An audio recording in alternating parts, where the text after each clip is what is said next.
મારા વાલા ખેડૂત મિત્રો આજ હું આવી ગયો તો જો આ તમે જો યાર આ મારા મિત્રની વાડીએ આવ્યો પિયુષ સાકરિયાની વાડીએ આ જો આ તમે બધી જો યાર આ બધા ખેડૂત મિત્રો આ જો તમે અશ્વિનભાઈ માથુકિયા અહીંયા આવ્યા છે આ બધા ખેડૂત મિત્રો આવ્યા છે ને આ મારો વાલીડો પિયુષ સાકરિયા યાર જય ગુરુદેવ ભગવાન જય ગુરુદેવ ભગવાન આ જો આ બધા ખેડૂત મિત્રો અલગ અલગ જગ્યાએથી એક જ વસ્તુની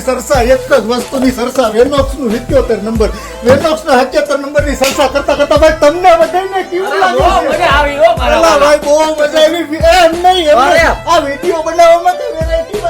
વેરાયટી વેરાયટીમાં વિડિયોમાં નહીં વેરાયટીમાં બહુ મજા બધાને બહુ મજા આવે છે હવે તમારે નક્કી કરવાનું છે ખેડૂત મિત્રો અને મોટી વેરાયટીના મારા ચાહકો તમારે બધાને હવે નક્કી કરવાનું છે કે મોટી વેરાયટી જે વાવતા હોય બરોબર જેને હરવું થતું હોય એને આપણે આ જ વસ્તુ એકવાર ટ્રાય કરવાની છે ઝાઝી કોઈ કહેતું જ નથી તમને કોઈ એમ કહેતું જ નથી આખી જમીનમાં ટ્રાય કરો 1 થી 2 વીઘામાં દરેક ખેડૂત મિત્રને આવતા વર્ષે વેનોક્સ નું 77 નંબર વાવવાનું છે.